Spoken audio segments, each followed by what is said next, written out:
Hello and welcome everyone. As far as today's physics paper was concerned, it was very easy paper.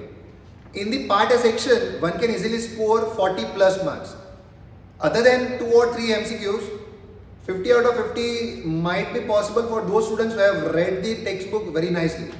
And as far as part B was concerned, many of the students will be scoring 45 plus marks. So without wasting much time, let's proceed with the MCQs very fastly. The work function of cesium function is 2.14. Find the threshold frequency for the cesium. It is the textual MCQ and the answer of this particular MCQ is 5.16 into 10 to the power 14 hertz. Textual MCQ. Be careful, I have already mentioned in the earlier video that it is very necessary for you all to go through such MCQs also. क्योंकि normally जब MCQs बनते हैं वो textual sums में से ज़्यादातर बनाए जाते हैं. So at the end, put on the calculation that how many sums were asked from the textbook itself. So yeah, moving further, the photoelectric cutoff voltage of the experiment, it's 2 volt. Just the digit is changed, else it's the again textbook MCQ only. So if we will double it out of 1.6 into 2, because kinetic energy, maximum kinetic energy is given by E into V0 formula. So in that case, we will be getting the answer 3.2 into 10 to the power minus 19 joule. Very fastly put on the video on 1.5 speed and look on the various answers, whether you have ticked that particular thing or not. As far as this paper is concerned, this paper was paper set number 5. Further, which condition is satisfied for the photoelectric effect in the metal given below? Obviously, we know that threshold frequency से ज़्यादा frequency होनी चाहिए. So in that case, you can select C is the correct answer. Frequency of the incident light must be greater than the threshold frequency. Further, monochromatic light of frequency 6 into 10 to the power 14 hertz. Average power, again this is the textual sum. Herein you will get the answer 5 into 10 to the power 15. Do cross check it out. Formula, I think so you might be knowing only. Energy of one photon is HF. Firstly, you are supposed to calculate the energy associated with this and then divide by NHF. NHF you are already knowing. So I think so you will be getting the answer. Further, in Geiger-Massen experiment, this is the textual. अगर आपने अच्छे से textbook के अंदर का data पढ़ा है, yeah. Also in the theories we used to oftenly mention these things that how many percentage of alpha particles will be scattered more than 1 degree? It's 0.14 percentage. Textual database question you can say like that. Ratio of radius of third and second orbit. Be careful, third and second orbit. Rn is directly proportional to n square. In that case, it will be 9 by 4. 3 square divided by 2 square. Later on, potential energy. This is a good sum. Yeah, it's a good sum wherein firstly you are supposed to calculate the total energy. And from that, you might be knowing the relation that kinetic energy, total energy is equal to U by 2. Yeah, in that case, you are knowing that which is having the opposite sign, kinetic energy is having the opposite signs. Total energy and potential energy are having the same sign. Now, you are knowing what is total energy, minus 13.6 upon n square. So, when you will calculate, you will get total energy. In that case, double out. When you will make it double, you will get the potential energy. You are asked over here potential energy. In that case, you will be getting the answer minus 6.8. Yeah, I have already calculated that thing. Later on, a difference of 2.3 electron volt separates. So in that case, what is the frequency that is emitted from upper level to the lower level? So here in the answer is 5.6 into 10 to the power 14 hertz. Yeah, when you will be calculating, you will get the answer. Again, textbook based sum. 9th, chlorine has 2 isotopes. Normally क्या होता है कि ये सीधा पूछते हैं, ये लोगों ने इस बार उल्टा पूछा है, परसेंटेज पूछा है. हालांकि it was asked in the board examination also. 34.98 and 36.98. It is 75.4 and 24.6 percentage. Complete the nuclear fusion reaction. We used to quite often mention that ये चैप्टर में से आपको ये रिएक्शंस तो करके ही जाने. अगर आप मेरे स्टूडेंट्स हो, आपने ध्यान से सुना ही होगा. ये केस है xenon का और दो न्यूट्रॉन्स का. बी केयरफुल, 3 न्यूट्रॉन्स नहीं आते इसमें, 2 neutrons. It is theoretical base. The nuclides atomic mass number same है भाई, तो इसको हम आइसोबार बोलते हैं.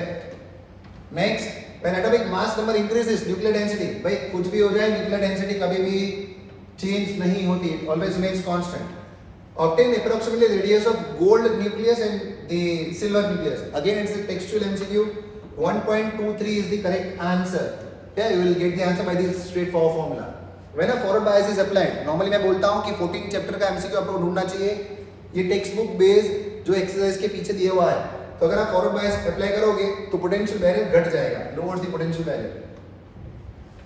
Carbon silicon germanium, again the textual MCQ. Herein we know that carbon की एनर्जी बैंड गैप सबसे ज्यादा होती है जबकि जर्मेनियम की सबसे कम होती है. सो मैचअप, जर्मेनियम सबसे कम है, सिलिकॉन ज्यादा है, हाँ तो बी ऑप्शन सही है. Next, approximate range of resistivity in metal. या दिस इज द थियोरेटिकल. अभी यही से डिफरेंस हो जाता है कि अगर आप 40 प्लस स्कोर कर पाओगे, मतलब 45 प्लस जा पाओगे, ये 4-5 MCQs के कारण, जैसे कि ये रेंज है. Again in the theory section when we used to teach the theory we used to mention this points. So here in the resistivity of the metal is 10 to the power minus 2 in 10 to the power minus 2 to 10 to the power minus 8 ohm meter. Next, for pure semiconductors, अब forbidden gap silicon के लिए ज्यादा होती है germanium से, so it's 1.1 electron volt. It's correct answer. Further, ये भी textual सम है, 5 into 10 to the power 28 atom पर मीटर क्यूब है. तो अगर आपको इलेक्ट्रॉन की डेंसिटी ढूंढनी है तो वो करीब करीब आएगी. यहाँ पे फॉर्मूला क्या है, Ni square is equal to Ne into NH. Be careful, आपको NH नहीं ढूंढना है, आपको Ne पूछा है. Number density of electron is asked. So here you will be getting the answer 5 into 10 to the power, if I am not wrong, yeah, 5 into 10 to the power 22. ये twisted था क्योंकि text book में जो आपको सम पूछा है उसमें उन्होंने दोनों पूछे हैं, इलेक्ट्रॉन की डेंसिटी भी पूछी है और होल की डेंसिटी भी पूछी है. तो आप गलती ना करिए, 4.5 वो होल की डेंसिटी है. बी केयरफुल, या बिकॉज पेंटावैलेंट है तो डोनर का जो नंबर होता है वही इलेक्ट्रॉन का नंबर होता है. Next, electron fall to a distance of 2 centimetre. हालांकि डिस्टेंस मैटर नहीं करता क्योंकि उन्होंने आपको एक्सेलरेशन पूछा है. एक्सेलरेशन तो हम जानते हैं, acceleration is equal to E upon m वाली फॉर्मूला से अगर आप इसको क्रॉस चेक करोगे so will be getting the answer. Just a minute, 3.51. या 3.51 is the correct answer. Consider uniform electric field जो कि x डायरेक्शन में है. What is the flux through the xy plane of the square. अब xy plane है तो उसका area vector कहां जाएगा, k कैरेट में जाएगा. What is I dot k, it's 0. So will be getting answer 0. Further थोड़ा फास्ट जाना, आपको ऐसे ही फटाफट से देखना है. इलेक्ट्रिक डायपोल, ये वाला अच्छा है इसलिए मैं ये समझाऊंगा. Electric dipole is placed in non uniform electric field. अब नॉन यूनिफॉर्म इलेक्ट्रिक फील्ड आप ड्रॉ कर लीजिए रेंडमली. ये लीजिए नॉन यूनिफॉर्म इलेक्ट्रिक फील्ड है जहाँ की डेंसिटी अलग अलग होती है. अब उसमें क्या पूछा है आपको कि एक डायपोल को रखा है एंटी पैरेलल. अब डायपोल मतलब p वेक्टर बोला है उसमें उन्होंने, एंटी पैरेलल है. तो आप ऐसा मान सकते हो कि vector p is like this way.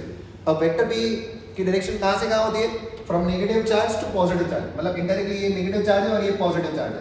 तो अब अपने आप सोच लीजिए, नेगेटिव वाला स्ट्रॉन्गर इलेक्ट्रिक फील्ड में है तो उसके ऊपर, हालांकि नेगेटिव चार्ज के ऊपर फील्ड मतलब इलेक्ट्रिक फोर्स किस तरफ लगता है, ऑपोजिट टू इलेक्ट्रिक फील्ड. तो इसके ऊपर फोर्स लगेगा इस तरफ, जबकि पॉजिटिव के ऊपर लगता है on the direction of electric field. But क्योंकि negative charge higher electric field के रीजन में है तो dipole will be moving like this way. तो आप मैच कर लीजिए, नेट डायपोल फॉर्म में इंक्रीजिंग फील्ड नहीं, ये डिक्रीजिंग फील्ड की डायरेक्शन में होता है. या सो बी केयरफुल, ये अच्छा वाला क्वेश्चन था. Next, a charge q is placed, again this is a good sum, centre of one of the face. अब आप जब क्यूब ड्रॉ करोगे तो इसके आप जानते हो कि 6 अलग अलग फेसेस है.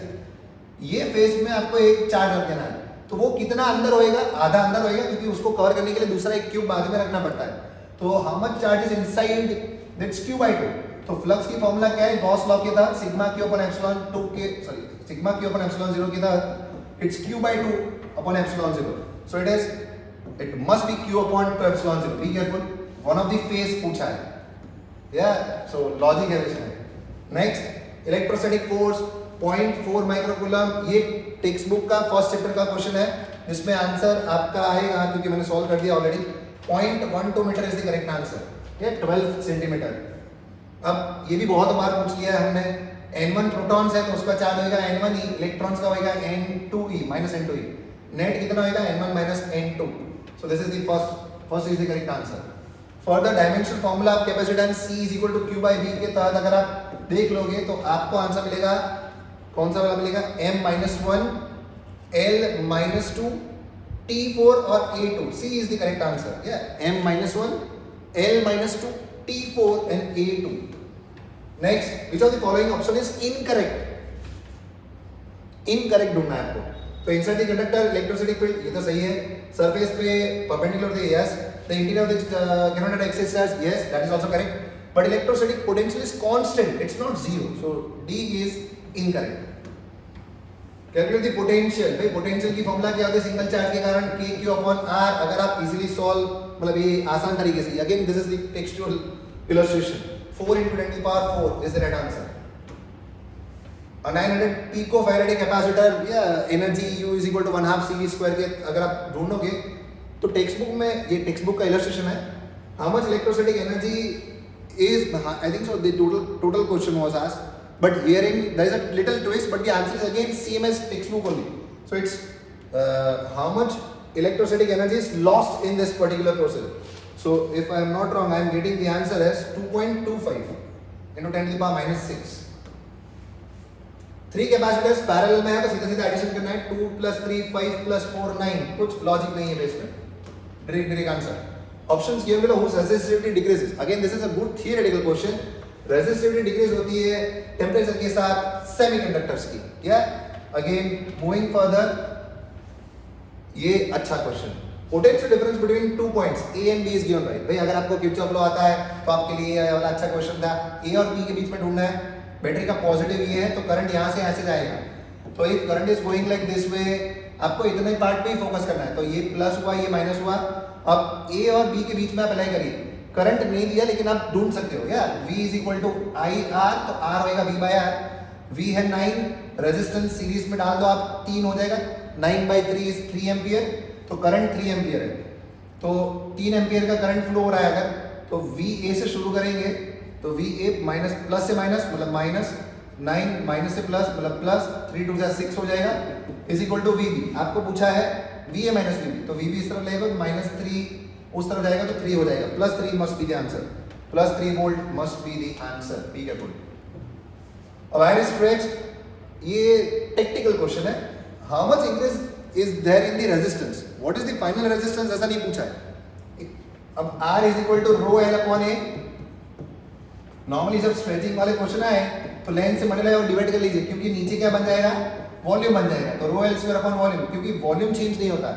Neither is resistivity. तो आपको सीधी सीधी बात, R is directly proportional to L square. तो आप अगर 11th स्टैंडर्ड का लॉजिक लगाओगे, मतलब चेंज वाला क्वेश्चन, तो इट्स ट्वाइस. या dr upon r will be equal to 2 times dl upon l. तो लेंथ में कितना चेंज किया आपने, 100%. तो रेजिस्टेंस में चेंज होगा 200%. सो C is the correct answer. Next, magnetic field at any point on the axis of, अगर वायर है तो उसकी एक्सिस में कभी भी मैग्नेटिक फील्ड मिलती नहीं है. 0 is the right answer. Which physical quantity is derived from the ratio of current sensitivity? Current sensitivity divided by voltage sensitivity is always equal to R. कोई पूछे कैसे, तो करंट सेंसिटिविटी होती है NAB अपॉन K, जबकि voltage sensitivity होती है NAB upon K into R. Ratio ले लोगे तो आपको आंसर मिल जाएगा. An electron moving with the speed, this is was, मतलब ये डिसाइडिंग फैक्टर है. अगर आपके 47, 48, 49, 50 में से ये वाला आपको चुभ सकता है.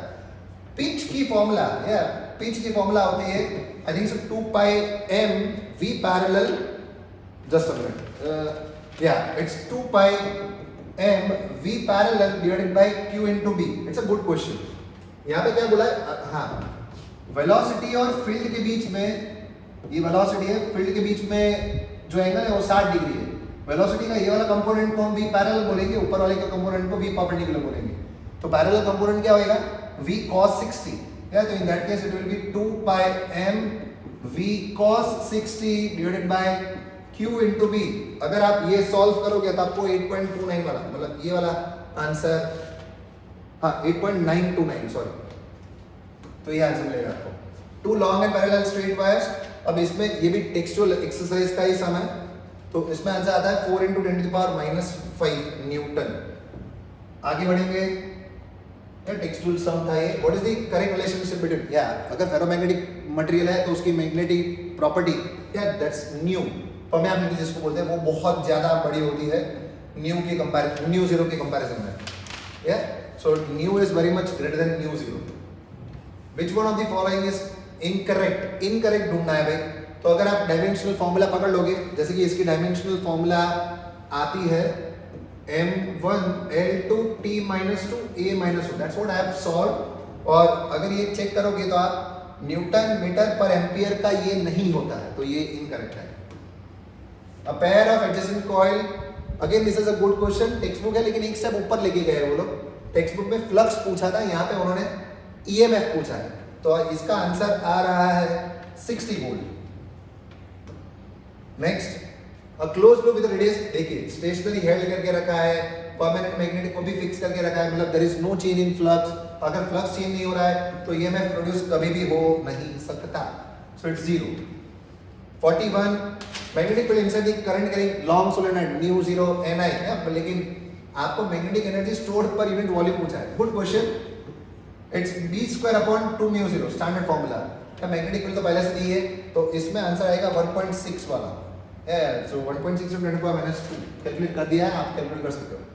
एसी सर्किट करंट बोले इंडक्टर, याद करके टेक्निक सिखाई थी IPL। इंडक्टर में पोटेंशियल लीड करता है तो ऑब्वियसली करंट लैग करेगा, so in that case current lags वाला voltage by π/2, current lags A वाला सही, current lags behind the voltage by π/2। Next, light bulb exactly same in the text book, 100 volt 220, I think so answer is 484 omega. Next, which wave is used in communication, television communication? That's radio waves. Radio और television में हम use करते हैं। Again, textbook के exercise का question 7.5 megahertz से 12 megahertz corresponding wavelength, very easy question, 25 से 40 आएगा इसका आंसर। हाँ, further क्योंकि solve किया इसलिए मेरे को फटाफट से याद है। When ray of light is traveling from denser medium to rarer medium, denser में आपको बोला है कि वो N2 वाला है और एरर, तो डेंसर की रिफ्रैक्टिव इंडेक्स तो ज्यादा होती है, तो अगर आप सोचोगे तो η2/η1 इज ग्रेटर देन 1, तो इसका मतलब η2 1 है, तो η2 1 ग्रेटर देन 1 कहाँ है, तो इधर ये वाला या तो फिर ये या तो फिर सी। लेकिन इसमें क्या लिखा है, I is the angle of incidence. अगर वो डेंसर से रेरर जा रहा है तो रेरर मतलब it bends away from the normal, तो मतलब रिफ्रैक्शन साइड एंगल ज्यादा मिलेगा, so R is greater than, C must be right answer. A small telescope, very much easy question, magnifying power f/fe 22 आएगा, टेक्स्ट बुक में 140 दिया है शायद, तो उसके तहत मत जाना, आई डोंट नो, मतलब I don't remember the exact thing, but over here I think सो 140 या 144 आसपास है कुछ, तो इसलिए आप अगर रट्टा मार के आए हो तो गलत लिख के आओगे, f/fe is the right answer. Young double slit experiment में ये भी टेक्स्ट बुक का है, लेकिन थोड़ी डिजिट्स चेंज किए, जैसे कि सेंट्रल ब्राइट फ्रिंज, और मेरे हिसाब से टेक्स्ट बुक में 4th वाला है शायद, 4th या 3rd ब्राइट फ्रिंज, यहाँ पे 2nd दिया है, कुछ फर्क नहीं पड़ता भाई। लेमडा का आंसर यहाँ भी आ जाएगा, यहाँ पे लेमडा का आंसर आएगा 672, या 672 नैनोमीटर आता है। अगर आपको ये सॉल्व करना है तो कैसे करोगे, एक छोटा वाला टी अपॉन बड़ा वाला T is equal to second bright fringe मतलब 2 लेमडा, सॉल्व करोगे तो आंसर मिल जाएगा। अनपोलराइज्ड लाइट को अगर पोलराइड से पास करोगे तो इंटेंसिटी हाफ हो जाती है भाई, इजी बात है इंसिडेंट से। Which phenomena cannot be explained by wave theory of light? Many times we have talked कि भाई ये क्वेश्चन आ सकता है कि एक्सप्लेन करिए wave theory, photo electric effect नहीं समझा पाती, तो इजी बात है, कमेंट करना मत भूलना कि आपके कितने सही हुए।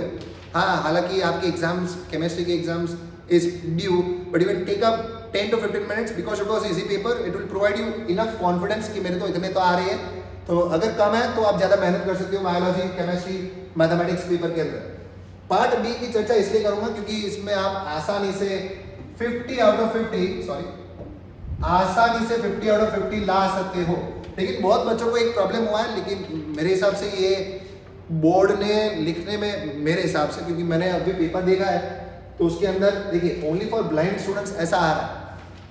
अगर आपके सुपरवाइजर ने आपको बोला है तो वो तो ठीक है, अगर नहीं बोला है तो आपको ये समझना है, क्योंकि केमिस्ट्री में भी ऐसा आएगा आपको और नेक्स्ट सब्जेक्ट, अपकमिंग सब्जेक्ट्स में भी आएगा। ओनली फॉर ब्लाइंड स्टूडेंट्स वाला नीचे वाला केस है, तो ये पहला वाला लिखा है derive the formula for electricity, वो आपको अटेम्प्ट करना है, ना कि नीचे वाला।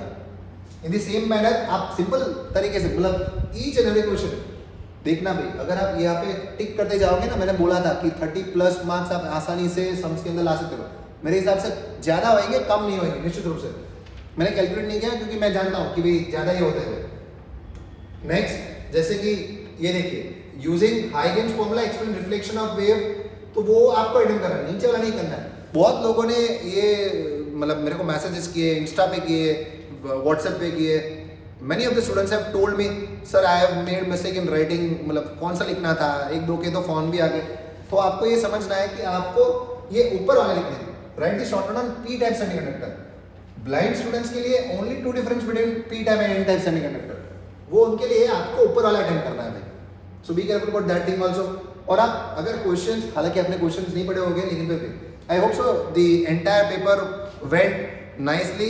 B ready for further good set preparation. Will be sharing the video of how to prepare that particular thing. या अगर आपने आगे का वीडियो देखा है और ये वाला भी वीडियो देखा है तो आप निश्चित रूप से समझ पाओगे, तो आप आसानी से 110% you might be scoring 70, 75+. Yeah, many of the students will also be scoring 90+. So bye-bye, take care and all the best for your further papers. See you next time. Have a nice day.